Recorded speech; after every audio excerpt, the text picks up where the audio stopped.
Hello, my name is Fred Plath. I'm the guy who wouldn't fly on that Alaska Airlines flight because there was a woman flying the plane. Maybe you read about me in the Times, I don't know. Now, I've been catching a lot of flack since then, but I think I made the right decision. I mean, if God had wanted girls to fly airplanes, he would have made them as smart as us men. I mean, can you just see a girl trying to land a jet while she's putting on eyeliner or something like that? I mean, let's face it, there are some things girls just aren't meant to do. For example, there's a girl running this camera right now, and I don't think she's photographing me very well. She's zooming in when she shouldn't be. Real.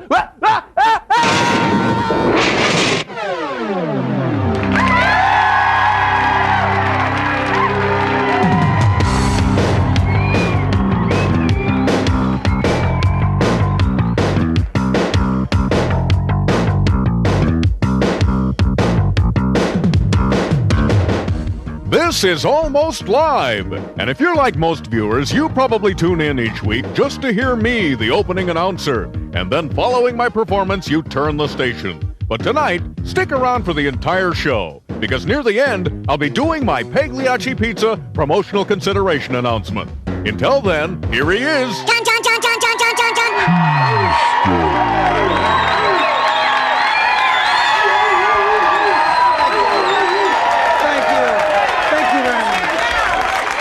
Thank you. Yes, I know.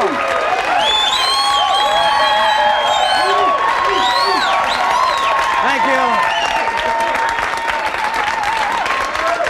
Oh, I know. Everybody here, it's really exciting. Everybody's really excited. It's been an exciting week in finance because we all got our W-2 forms this week. Did you get your W-2 forms?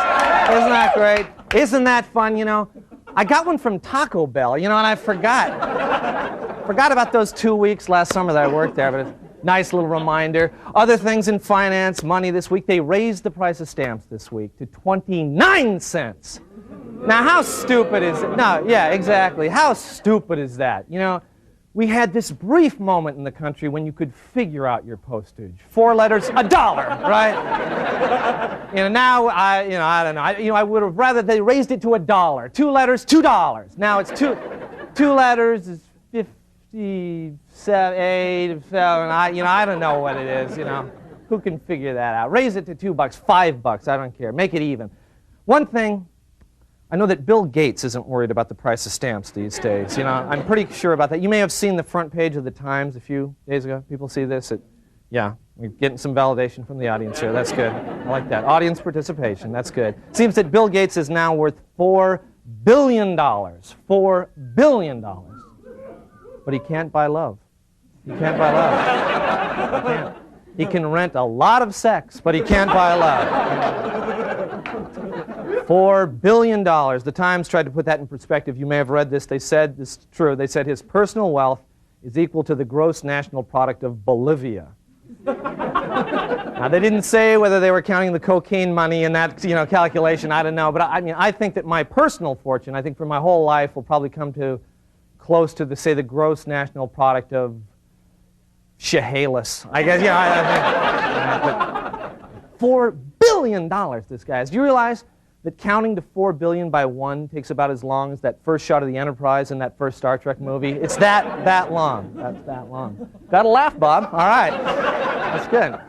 I know that even that is hard to comprehend, so we thought we could put together a helpful guide so that you can understand Bill Gates' fortune. For example, Channel 9 would have to do a pledge break for 300,000 years to get that much.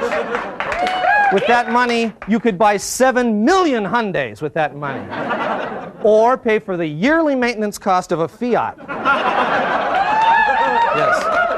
All right. You know, yes. Okay, you could make Michelle Pfeiffer reconsider her no geeks dating policy. You could actually buy enough bazooka bubble gum to send away for the catcher's mitt. And finally, you could buy 2 King Dogs and a beer with, of course, $4 billion. Right. And money is very tight these days. We all know that. And to afford things, a lot of married couples have 2-income households. And that works fine as long as those people don't work at the same place, like the couple in this new TV show.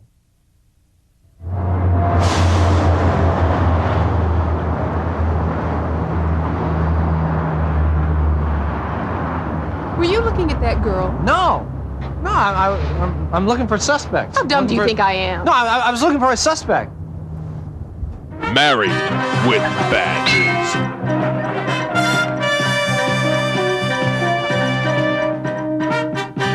He's a cop and a husband. She's a cop and a wife. Together, they're married with badges. All right, I've just about had it with you two. Your paperwork is sloppy, you're constantly late for courtroom appearances, and you just about wrecked that patrol car again the other day. It's his hemorrhoids. He won't go to the doctor. Why don't you get them checked? You see? If you'd have just been a little nicer to her on the phone. Look, I was nice to her on the phone. You never talked to her and she thinks that you don't like her. Hey, look, she's your mother. You gotta remember, she's 75 years old. You see, that's exactly my point. You're a grown woman and she still has you wrapped around her finger. Don't you start that with me!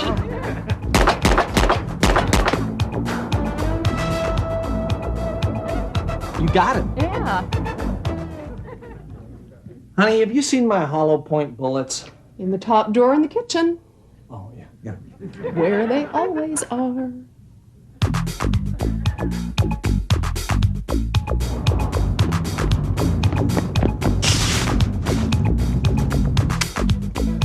All right, I'm going in. You cover me.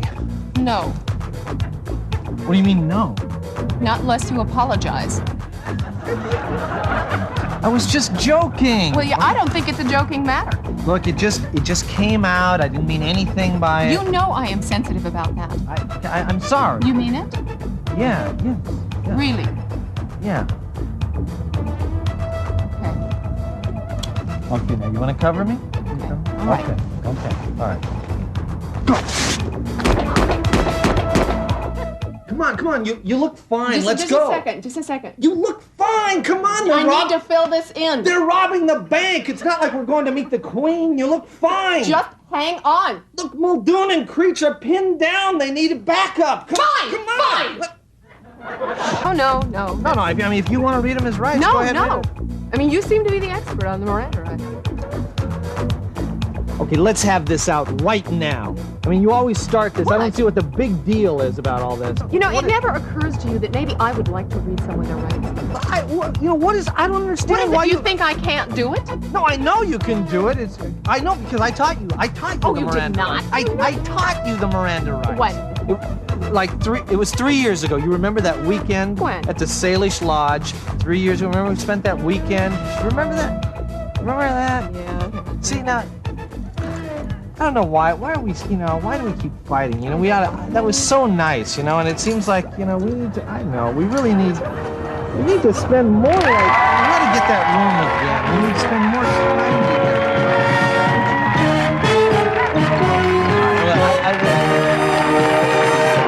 Okay, stay with us. We've got a great show, and we'll be right back.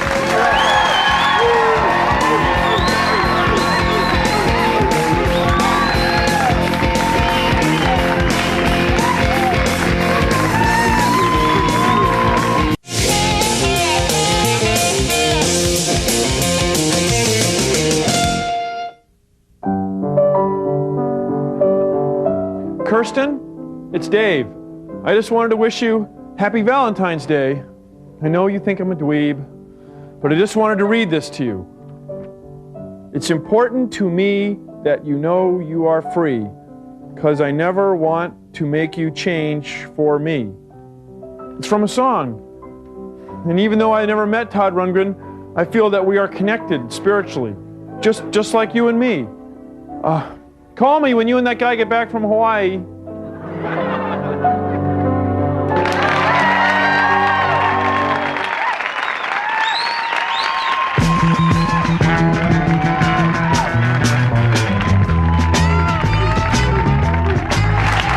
Okay, good evening. Tonight's show deals with our Grateful Dead travel tours. This is a getaway vacation that certain segment of the population has been enjoying for over 25 years. But only recently has it become more popular among mainstream tourists. Now, The Grateful Dead travel tour is not for everyone. If you're conservative politically, somewhat religious, or you enjoy bathing regularly, this trip, it might not be for you. But I think many of you will be surprised to see how adaptable you can become. Bill? Thanks, John. First of all, our organization will send you a questionnaire like this that you will need to fill out. For example, under lifestyle, are you a 60s deadhead or a 90s deadhead? Type of car, Volkswagen microbus or Volkswagen Bug? Seating section, smoking or not quite so much smoking? Return, Sunday or sometime in late August. After that's taken care of, it's time to turn your attention to packing for your trip. Here's our own Carolyn Wallace. Thanks, Bill. Hey. Now, when you're heading out on a Dead tour, the most important tip to remember is pack light. But now make sure you have all the essentials. So leave those suitcases at home because everything you need is going to fit in this handy backpack. Okay, now start off with a crucial item. This is a flashlight so that you can look in the engine when your van breaks down on the way to Salem. Okay? All right. Now next, you got your brownies. Remember, the greener in color, the better. Okay. Let's see, you're going to need, I would guess, about 3 dozen van. Okay, and oh, of course, you're going to want to have that emergency celery. Real important tip here. I'm going to include a bottle of Rid to eliminate that nasty body lice. I mean, I like all living things. I just don't like them living on me. Well, now here's the final tip for some of you newer deadheads. It's called a... Hey, John. Okay, all right. Thanks, Carolyn. Now, you might be wondering what to expect from a Grateful Dead travel tour. Well, besides 35-minute guitar solos, there are some things you will experience. For example, being hassled by the cops, the thrill of eating unlicensed food, finding creative places to urinate, seeing enough jugglers and mimes to block out the sun, and racing 45-year-old accountants to the front row seats. This information isn't enough. We have a special travel tip from a man who's been on more than 766 Grateful Dead tours. Here's Andy Brett. Thanks, dudes. Hey, remember, you don't need any money on a Grateful Dead tour. Use the barter system instead. Now, it's helpful to take along some items to trade. For example, 1 Dead CD equals a tofu burger and a cup of juice. 1 Dead cassette equals a loaf of potato bread. And 1 Dead 8-track equals 1 pomegranate. 1 T-shirt equals 3 apples and a smoke. And 1 extra ticket equals a place to crash for a whole week. John? Okay, thanks. Now, well, I hope you'll give our Grateful Dead travel tours a chance. We'll send you an envelope like this. If you're interested, fill out the questionnaire. If you want to travel but you don't have the money together, just lick the corner right here of the envelope and kick back, okay? We'll see you later. Studio amplification for Almost Live provided by American Music.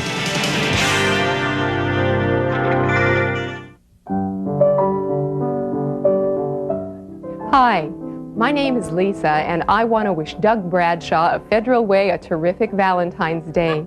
Doug, you're a really special guy to me, and I want you to know in the deepest, most secret part of my heart, I've forgiven you. And I'm past the hurt and the humiliation. I wish you and Cindy Hansen the best, and I hope you'll be true Valentines for many years to come. And Doug, you can count on me never to breathe a word to Cindy about that time I walked in and discovered you and Jeff together. So happy Valentine's Day with hugs from your old girlfriend.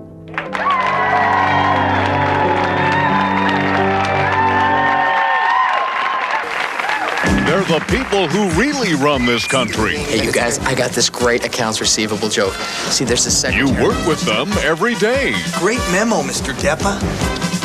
And now, they're the hit of the TV season. Oh, there you are. Yeah, look, we need to take a... I think that we're doing a great job. They would still appreciate it if we would pretend we don't know them if we see them on the street. Thank you very much, Tracy. That's a very good report. And I think that's it for old business. So let's move to new business now, because I think... Sorry I'm late for the meeting of the ineffectual middle management suck-ups, but some terrorist just called and says he's planted a bomb in the building. A terrorist? Yeah. From what department? No. He's from outside the building. Oh, a consultant. Well, that's what I thought, but they explained he's not a consultant, that he's going to blow up the building. I'm sorry, he's going to have to go through the proper channels. Tell him to talk to Miss Riley at reception. Miss Riley. Take a meeting for less than 2 hours, that's just company policy. That's right, that's right. All right, sit down. Okay. But this is good anyway because we all took that terrorism diffusion seminar. You remember last year in Vegas? Yes. Okay, good. So let's work through this. Let's try to identify the mindset and the goals of a terrorist. See what we can do with this. No bad ideas here now. Let's start off with.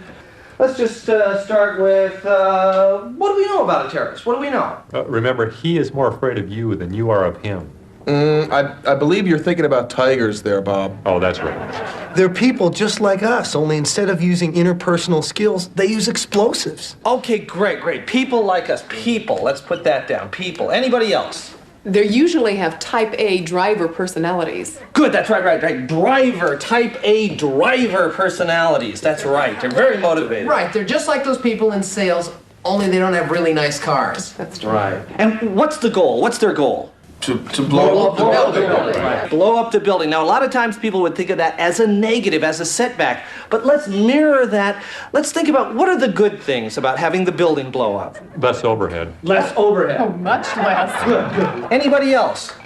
Better ventilation. Ventilation. Good. More office space. More space. This is great. We're making progress. That's great. Hey, who's got the loud watch?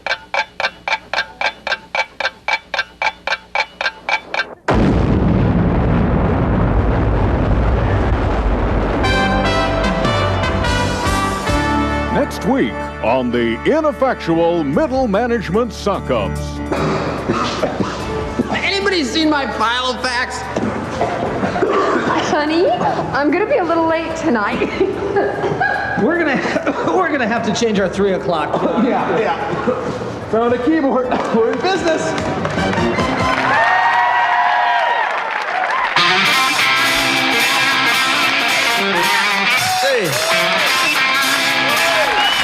Good evening and welcome to the John Report. I'm John. Here's my report. The Kingdom is taking bids to sell brand name products at its concession stands. They've narrowed one category down to either milk of magnesia or Pepto-Bismol. State officials say that overcrowding at Evergreen State College is lowering the quality of education. As examples, officials point to a number of recent graduates who could not tie-dye a shirt or properly toss a frisbee. Meanwhile, at the University of Washington, a new fraternity, Alpha Kappa Lambda, says that instead of hazing, they will treat their pledges to French-dipped sandwiches. Ironically, Alpha Kappa Lambda is replacing another frat that got in trouble for giving its pledges lamb sandwiches. According to Campbell's Soup, Seattle is the top consumer of its cream of mushroom soup. Spokane is the biggest consumer of a soup called cream of what was left over after we cleaned out the vats. Local charity organizers are warning against bogus charities with sound-alike names. The Progressive Animal Welfare Society says to beware of a group calling itself Stuart Anderson's Black Angus Animal Welfare Society. The city wants to train 25 master composters. Right now, most of the composters have no training other than the skill needed to drive away quickly from a vacant lot late at night. A Canadian pulp mill used to try to scare sea lions away from its facilities with firecrackers and rubber bullets. Now they're inviting the public to a sea lion festival. With enough Canadians and enough beer, the rubber bullets may not be necessary. In Seattle, some Canadian geese will be moved to eastern Washington because they make a mess around here. Apparently, the Department of Ecology figures if they make a mess in a place like Moses Lake, who's going to notice? This week, Mariner catcher Dave Valley signed for $3.6 million. It sounds like a lot for a mediocre player, but the Mariners think it's worth it because, as it turns out, he's also the guy in the moose outfit. Lake Washington school district officials say they won't pay their teachers for staying overnight at the school with students during December's snowstorm. However, the administration said it will pay itself overtime for meeting to discuss the issue. Finally, Washington State University has decided to tear down 4 of the most historic buildings on campus. Opponents have organized a movement to save the silos. This has been the John Report. Thank you.